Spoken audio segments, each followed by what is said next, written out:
Assalamualaikum warahmatullahi wabarakatuh. Perkenalkan, nama saya Alma Apriliani. Nomor induk mahasiswa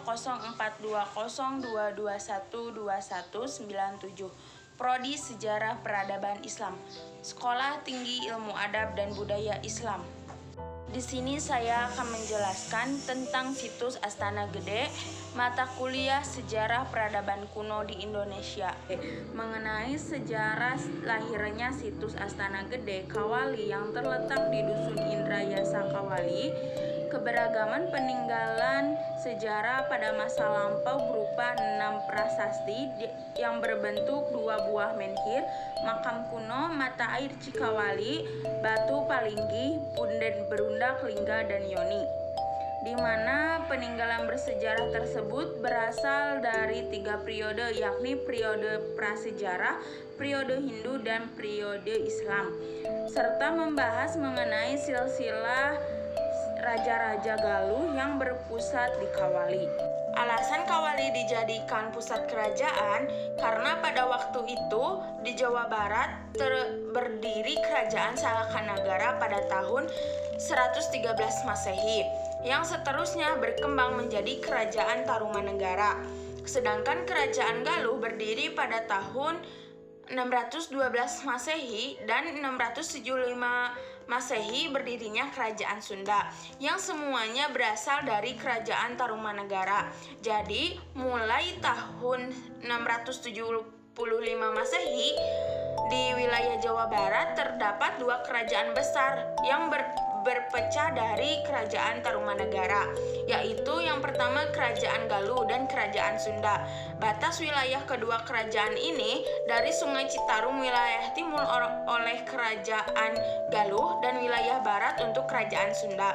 Dalam perjalanannya, 2 kerajaan tersebut pernah bersatu kemudian berpisah. Pada tahun 1333 Masehi adalah bersatunya kembali kerajaan Sunda dan kerajaan Galuh. Dari sana terpilihlah pusat kerajaan di Kawali. Sejak saat itu Kawali disebut dengan Kerajaan Sunda Galuh. Kerajaan yang berpusat di Kawali ini dipimpin oleh raja-raja yang sampai sekarang masih menjadi bahan bahasan dan kebanggaan masyarakat Sunda, terutama karena komitmen-komitmen dari raja. Raja yang pertama adalah Prabu Lingga Buana. Beliau adalah raja yang termasyhur dan memiliki gelar Prabu Wangi. Raja yang kedua adalah Niskala Wastu Kencana. Beliau adalah anak dari Prabu Lingga Buana dan mengantarkan kerajaan Sunda Galuh pada masa keemasannya. Raja yang ketiga adalah Raja Prabu Jaya Dewata yang lebih dikenal dengan nama Prabu Siliwangi.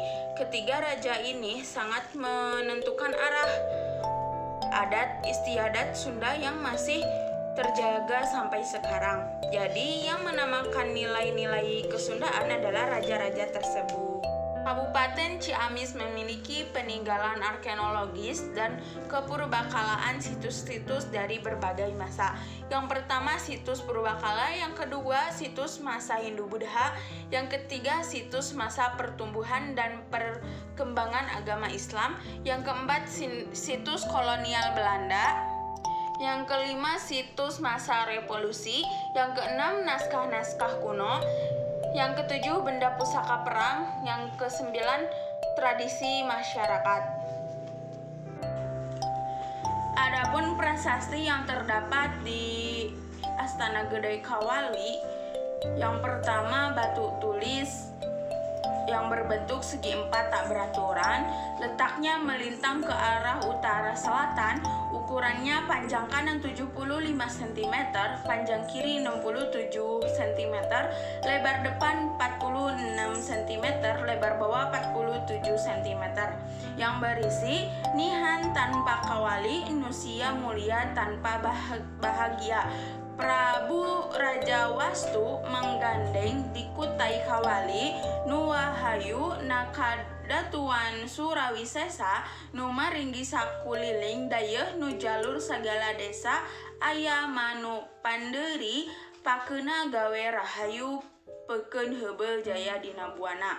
Terjemahan tersebut yang bermaksud yang bertapa di Kawali adalah yang mulia, pertapa yang berbahagia, Prabu Westu yang bertahta di kota Kawali, yang memperindah karaton Surawisesa, yang membuat para parit atau pertahanan sekeliling ibu kota, yang mensejahterakan atau memajukan pertanian serta negeri.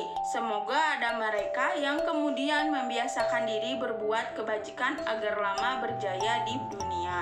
Prasasti yang kedua, prasasti batu tulis. Batu tulis yang kedua berbentuk segi lima tak beraturan, letaknya berdiri tegak, ukurannya tinggi 115 cm, lebar bawah 74 cm, lebar atas 74 cm, yang berisi aya manu ngeusi bahagia, kawali bari pakena kereta bener, pakenan jer najuritan. Terjemahnya, semoga ada mereka yang kemudian mengisi negeri Kawali ini dengan kebahagiaan sambil membiasakan diri berbuat kesejahteraan sejati agar tetap unggul dalam perang. Nah, isi kedua prasasti tersebut jelas berupa wasiat atau wangsit dari Prabu Raja Westu Kencana kepada para penerusnya dan mereka yang hidup kemudian agar negara Kawali tetap jaya. Prasasti yang ketiga yaitu batu telapak kaki dan tangan yang berbentuk segi lima tak beraturan, letaknya melintang ke arah selatan utara.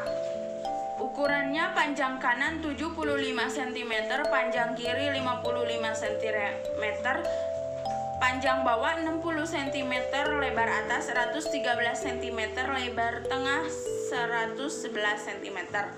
Isinya Anjayana, artinya perintahnya Prabu Westu, yang diterjemahkan telapak kaki dan tangan menunjukkan kekuasaan dan garis-garis petak mungkin merupakan kalender untuk menghitung waktu yang baik. Prasasti yang keempat adalah 3 buah menhir. Yang pertama batu panyandungan, yang kedua batu panyandaan, yang ketiga batu pangentengan. Menurut legenda, di Astana Gede Kanjeng Raja Prabu Westu Kencana sering menghilang. Selama menghilangnya, ternyata beliau sering mengelilingi batu panyandung selama 7 kali sambil tidak bernapas.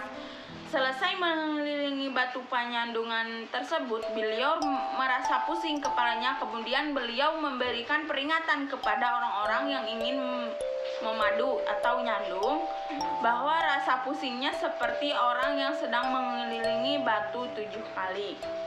Itu isi dari batu panyandungan. Batu yang kedua, batu panyandaan. Batu ini dahulu dipergunakan untuk nyanda selama 40 hari bagi wanita yang sudah melahirkan. Maksudnya supaya parindikan atau pinggang atau badan agar cepat sembuh. Batu yang ketiga, batu pangentengan. Batu ini digunakan untuk bercermin dengan cara batu ini diisi oleh air secukupnya, lalu bercermin di batu tersebut yang mempunyai simbol bahwa kita harus introspeksi diri supaya kekurangan yang ada pada diri kita dapat diperbaiki. Yang berikutnya, makam keramat. Makam yang pertama adalah makam Pangeran Adipati Singacala. Pangeran Adipati Singacala atau bisa disebut Dalem Kawali yang meneruskan roda pemerintahan kerajaan Galuh Kawali setelah ditinggalkan oleh Raja Sri Bandunga Maharaja. Yang kedua, makam Pangeran Usman. Pangeran Usman ini diutus oleh Sultan Cirebon untuk menyebarkan agama Islam di Kawali.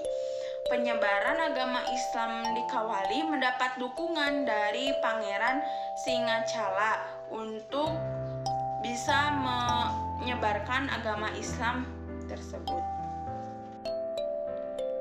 Sekian video tentang situs Astana Gede. Mohon maaf masih banyak kekurangan. Wassalamualaikum warahmatullahi wabarakatuh.